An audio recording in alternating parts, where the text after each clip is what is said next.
Hey there, it's Linda. I am been thinking about the cost of addiction. I was on Reddit last night. I've joined some groups, some support groups, and I've got some classes that I'm doing and trying to figure out a price point to what's reasonable. Now, I know what inpatient treatment costs. My husband went to inpatient treatments back in 2008, and it was almost $25,000 cash. They didn't take insurance. How crazy. So that's a lot of money to be investing. And it was a Christian recovery program out in California. Granted, it was by the ocean. It was very beautiful. But that's a lot of money. So let's say you don't have a problem where you need to go into treatment.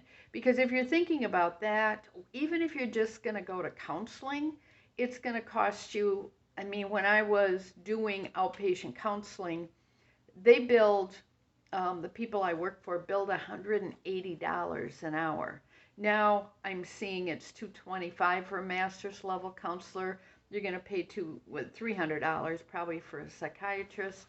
And if that's out of pocket, that runs into a lot of money because some people need to go weekly or maybe monthly or bi-monthly or whatever. But that runs into a lot of money if you're paying for that. Then you got your doctor's bills if you're on that medication that helps you to not drink, whether it's methadone or whether it's Antabuse or something. Again, if you don't have insurance, that can really cost you a lot of money. But let's say you don't have a major issue like that and you're just drinking, just normal, whatever that is. If you haven't figured that out, I have a checklist for you that you might want to look at. It's called How Much is Too Much, and you can just Google that with my name, and you'll be able to look at that little checklist on how much is too much for drinking or using or whatever. Just because somebody else tells you that it's okay doesn't mean that it's okay for you. I hadn't drank. I sobered up, got clean and sober in 1996, went for 10 years. Then friends said, oh, Jesus turned water into wine. It's fine to drink. So I drank for 10 years, and it started with a glass of wine with dinner. And I've said this in my other videos. Glass of wine with dinner turns into a box, and you're going out for fish fry, and you're having a couple beers, and then you're home doing the yard, and you're having a beer here and a beer there, and then people come over for a cookout, and how much does that cost?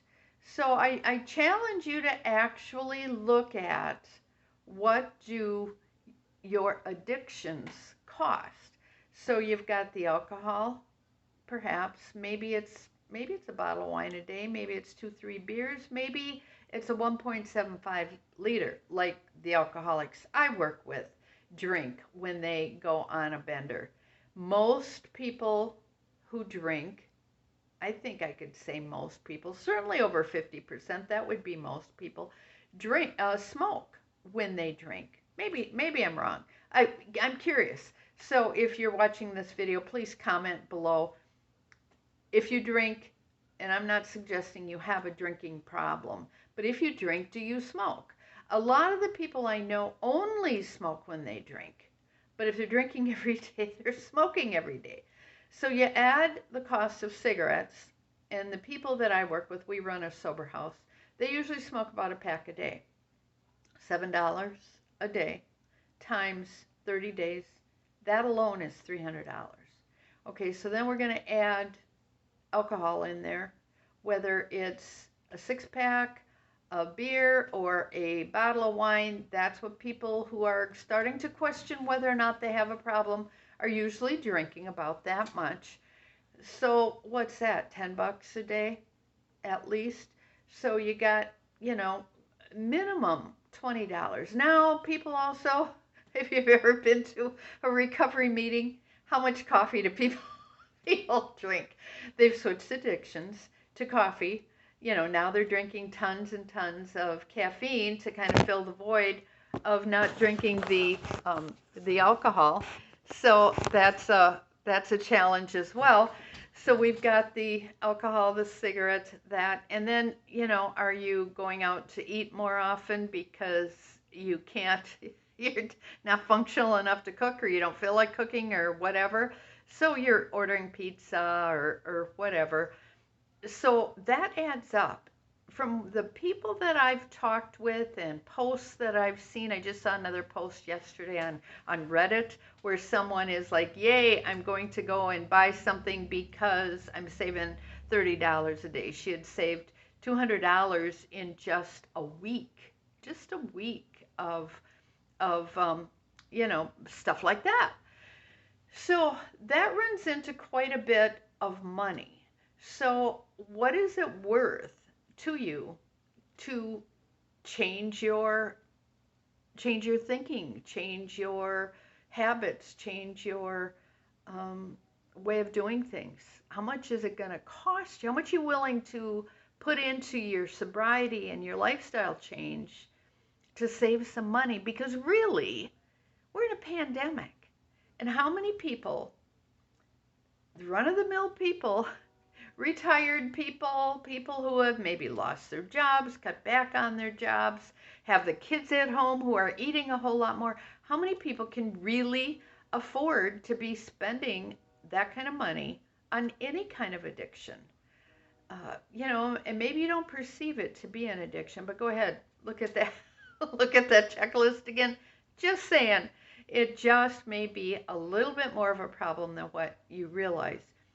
Then if we go to other kinds of drugs, like I saw a post last night, somebody spending $1,000 a month just on marijuana. Now people say, oh, marijuana is so much better because it really helps with the anxiety and everybody's anxious. True, that is true. However, the whole goal of sobriety and recovery is learning to deal with the feelings. You gotta feel the feelings. That's what they say. Learning to deal with the feelings, because if we don't learn to deal with feelings and learn how to communicate that we're struggling and find some tools to deal with it, we're always going to have something that we're flipping to. And maybe it's food, sugar. I still struggle with wanting to eat things, and once I start sugar, or once I start doing potato chips or whatever, it's all over, because it's the same concept of addiction. If you listen to Dr. Daniel Amen, he's a brain specialist, and he's like, the addiction to carbohydrates, which is sugar and pasta and all that stuff, is more pervasive, more powerful than being addicted to cocaine or heroin. It's like, wow, that makes sense then why I'm having such a hard time saying no to the sugar and no to the candy bar and no to the ice cream and all of those kinds of things, because it is tough. And now we're going to do the cookie thing. It's like, how do we do this? How do we do this? What I can tell you after 44 years working this, reading the Bible, going to church, being involved in ministry, going to recovery meetings, because all of that stuff wasn't working. Why wasn't it working? Well, because for one thing, I didn't want to admit that I even had a problem. You can't fix a problem if you don't admit you have one, which, right now we're going through that in our nation. As we well know what some of those issues are, as far as denial and not accepting the reality of what is. What is that my drinking had become a problem for me. Now, it wasn't necessarily a problem for anybody else, but that doesn't matter. My friends were not seeing me as having a problem because I hadn't been arrested. I wasn't going out and doing things. I hadn't lost my job. I never got picked up for drunk driving, only because I didn't get caught. Not because I wasn't doing it, because I was. But I hadn't, my relationships, because of my drinking at that point when I quit in 80 or 96 again, it hadn't caused major relationship problems. However, I was doing some things kind of behind the scenes that the people in my life didn't know about. I was drinking a whole lot more than they realized. I was drinking before we went out for the fish fry. I was sneaking drinks, when we'd come home, I'd grab another one and, oh, I got to go downstairs and check my email. And I'd slam another beer, another glass of wine. I could not leave a fish fry without finishing the pitcher of Miller Lite. I mean, how do you do that? It's like fiscally irresponsible. Talk about money. If you're going to drink, then drink, responsibly and don't waste it. Certainly don't waste it. Who leaves a half a drink in a bar? Just have never understood that. But I'm a true alcoholic, I think, I believe.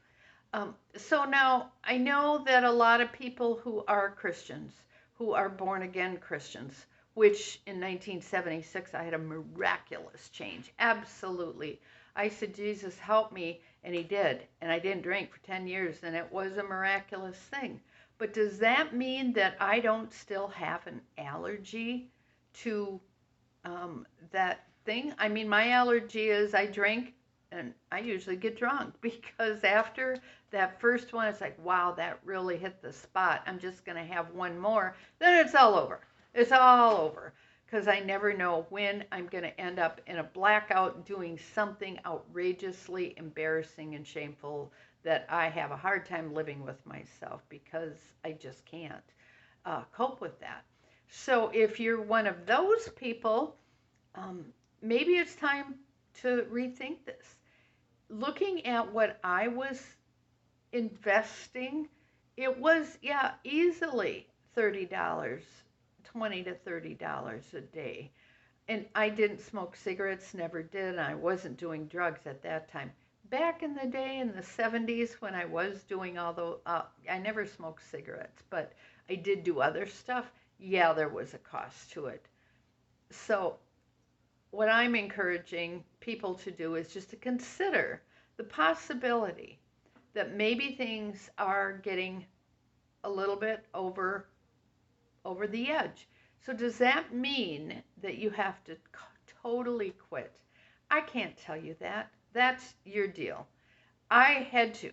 I tried drinking responsibly and having just a drink now and again. But what I realized when somebody said quit for 30 days, I'm like, why should I do that? I don't have a problem. And what I found was that trying to quit for 30 days, it was like, oh my God, how am I going to go out for dinner? They're going to order a pitcher of Miller Lite and I'm not going to be able to have any?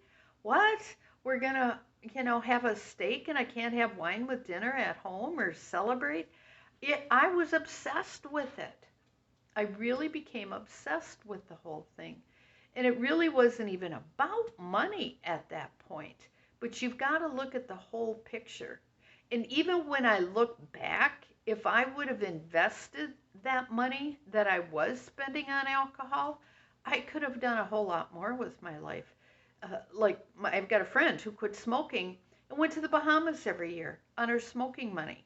She would put the money that she used to spend on cigarettes in a bin, because she would have done it anyway. She'd done it for 30 years. So she put it in a basket or whatever, wherever she put it, and went to the Bahamas every year, because she'd have $1,300, $1,400 saved up by the end of the year. And that was back when cigarettes were probably $3, $4 a pack, because she was smoking a couple packs a day. So figure out how much you are spending on addictions, on things that you just can't seem to quit, don't want to quit. And that's fine. If you don't want to, whatever. But I'm here to work with the people that are looking to change your behavior. I think we are all meth addicts. It's